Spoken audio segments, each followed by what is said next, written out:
Just a few moments. We need to get some pictures of this as well. Getting lots of toots today, folks. Yes. Lots of public support. I like that. Single mouse from anywhere. Look. Okay. Afternoon, everyone. Afternoon.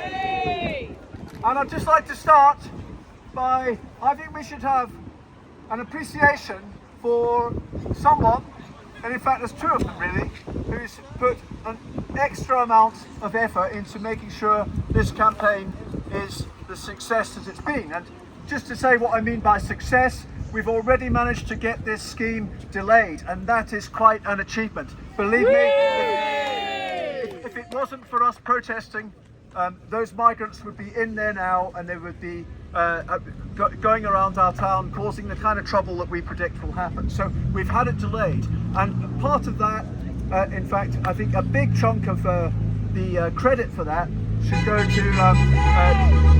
go to Nigel Jacklin and his wife Sheila. It's so good to have a proper politician who is representing us. As we know, most of the establishment politicians will only say a few words in our support at the most. In fact, most of them will quite blatantly tell us that we're bigots, that we haven't moved on, that there's a modern world and we're stuck in the old one. Well, we quite like the old normal, don't we? Yes! I remember the first rally here, and it was quite shocking. I mean, I remember being shocked when I heard this news, and I write about social and political affairs all the time. But when this came to Bexhill, the shocking news that they were going to be putting 1,200 of these illegal migrants crossing the channel into our town, I was horrified. And I think people, on that first rally here at Town Square, there was a look of bewilderment, and people thinking, why are they doing this to us? Our small, sedate seaside resort. Why are they doing this? And the truth is that whatever Tory ministers and MPs say, this is an orchestrated invasion. Yes. Yes. Now, invasion is a controversial term, but it doesn't necessarily mean a military invasion. However, it is an invasion of military-age men. They are not refugees. They have come across Europe through many EU countries, and I bet that some of these people over there, or all of them, would be supporters of the EU.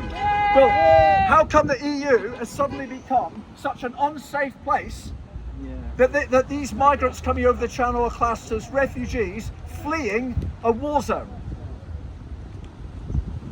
More on war later, but governments across the West, Ireland, France, Germany, Sweden, it's not just in Britain that this is happening. And you'll get some people saying to us, oh, that's what you get for voting for Brexit. It's got nothing to do with Brexit. This is the UN Migration Pact signed by Theresa May's government in 2018. Treachery, done on the quiet. The UN Migration Pact means that the focus is all on the rights of the migrants and all on suppressing any dissent and treating any criticism of migrants as hate crime. We're at the thin end of the wedge. We're at the thin end of the wedge. We're being warned of 100 million climate change refugees. And you'll see some of the placards there. They're now merging green and woke.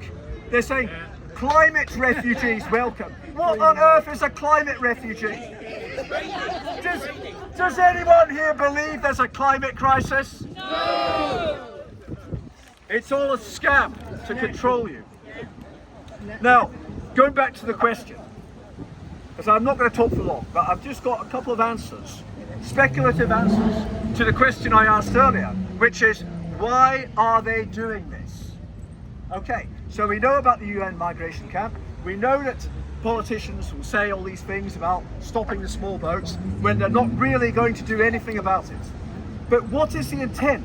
What is the purpose? Where are they taking this? How many more will come? Does this ever end?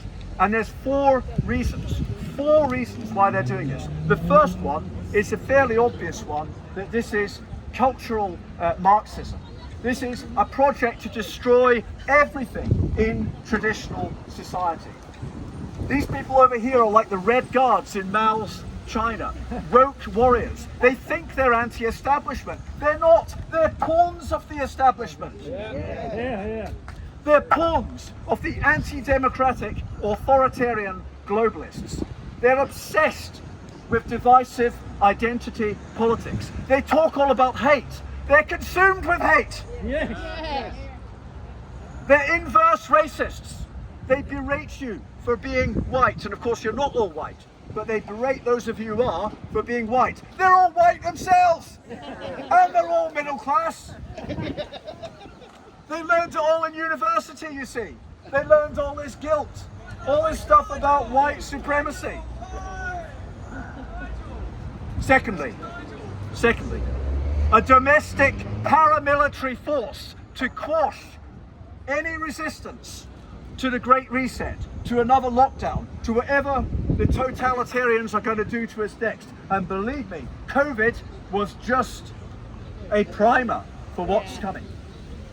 They're going to need a hefty police stroke military type force to stop the resistance, because so many people have woken up to what's going on.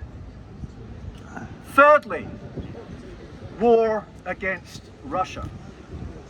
Now, a colleague, Michael, and I, we stood outside a bank a few weeks ago when there was a Socialist Worker Party Refugees Are Welcome thing going on, and we stood there with a banner, No to Northeye, and these socialist workers came up to us, and of course you can't really debate with these people, but it's just interesting to hear what they had to say. And one of them said, "We need all these young men to fight a war." Well, they know something we don't. Well, I wouldn't be surprised if they do know something we don't, because the socialist workers are a front. They are paid for by the establishment, by George Soros and his Open Society foundations. War against Russia. There is no appetite for peace. Whatever view you've got about the war between Ukraine and Russia, surely the best thing to do would be to find a peaceful resolution to it before any more people die. Not interested. And I'll be speaking with George Galloway next weekend in London against our warmongering leaders in Westminster. People who tell us we shouldn't be beastly to migrants, and yet they're telling us we should be killing Russians. Shame on the town hall, still flying that flag, the flag of a corrupt regime, the flag of a country that is money laundering, that is run by Azov Nazis, real Nazis. Nazis that have made the Russian-speaking people in Ukraine persecuted, and that is why the Russians moved in. Now, I'm not an apologist for either side, but I think that surely the right thing to do would be to seek peace rather than promote a never-ending war.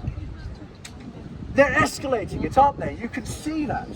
They're talking up nuclear war, they're talking up sending F-16 fighters, more and more weaponry going. They're talking about the Poles invading Belarus. This is all escalating, right? What's it escalating for? Is this really going to be World War III? Well, it certainly seems to be the way they want to take it. And who is going to fight this war? Well, that Socialist Worker Party person told us it's going to be all these migrants. So we're importing them for cannon fodder. And these muppets here are supporting it. And then fourthly, and I want to end on this one, the fourth, and these are all speculation, but I think they are rational speculations. The fourth one is that the globalists, the New World Order if you like, there is no doubt that they have got a depopulation agenda. They're not even hiding it. Now, that's quite incongruent with the sudden and rapid increase in population from mass immigration. So that doesn't make sense, does it? Except it does make sense, because they want our schools to be swamped. They want our towns to be so claustrophobic that people then support moves for the depopulation agenda.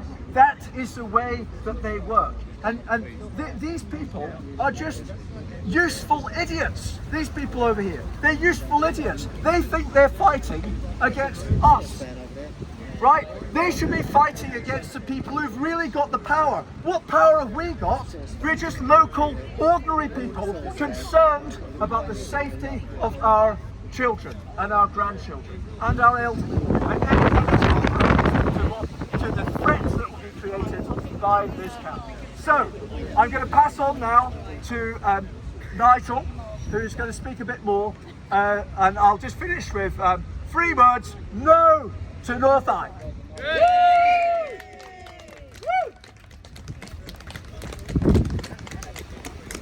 Okay, thank you, Neil. Can everybody hear me okay? Yay. Thank you, everybody, for coming and saying no to Northeye. We have a lot of support. Every time we've done these gatherings, every time we've been in town collecting signatures and handing out leaflets, the vast majority of people have been with us. The vast majority of people who I spoke to when I canvassed in the elections, 99% of people who live near it do not want the camp. And the vast majority of people do not want them illegal immigrants either. So the fact that we're here today is really good, really important. We've got a petition. So this is a new petition. It's a paper petition. If you want to take a couple of pieces of paper, a couple of copies of it and get other people to sign it, that would be great.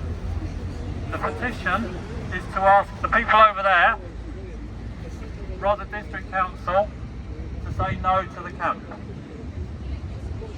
We're slightly concerned that they may just take the 20 million quid and accept the camp. So we need them to do what the residents want and say no to the camp. So please sign the petition. We'd like a great big queue so that we can say, you know, people queuing to sign the petition. But we need them to say no. There is the first full town council meeting on July the 31st, Monday, 6:30. We want to get these petitions to them by then. So far, Rother District Council have not had Northeye on their agenda, on their meeting agendas. We need it to be on the agenda. They have got involved with some of the legal stuff, but they're not coming out and saying no yet. We do not want them to accept 20 million quid. We want them to say, so what do we want town council to say? No! Yeah. Okay, thank you. I think that's really it. Do you want to say about walking around in a minute around town? So what we're going to do is we'll walk around town. It may be that we can collect some more petition signatures as we go around. Like Neil said, the reason why this has started is that there are wars which the people do not support. I belong to the Independent Network, which was set up partly with the help of a guy called Martin Bell, who was the politician in the white suit. He won a by-election like the one that's just happened because he believed that politicians who opposed war in private should not vote for it in public. The reason why we have so many people fleeing their countries is because we bombed their countries. So Neil's right. We need to end wars and then they wouldn't leave their countries. Our friend from Beirut is supporting us. He left Beirut for a couple of years and then went back to Beirut to bring his kids up. That's how refugees should work. You should go back to your country and rebuild it and not walk across the whole of Europe through safe countries and seek a better life here in the UK. So we do not want the camp, we do not want it, and we do not want them. And there's a lot of traction for that across the UK. The majority of people in the UK oppose illegal immigration. So please, if you've not signed the petition, it's over there. If you want to take a page and get some other people to sign it. So we want hundreds of signatures to go to Rother District Council to say no. So, okay. What do we say about Northeye? No, no, no! What do we say about Northeye? No, no! What do we say about Northeye? No, no, no! And what do we want Rother District Council to say about Northeye? No, no, no! Thank you. Woo!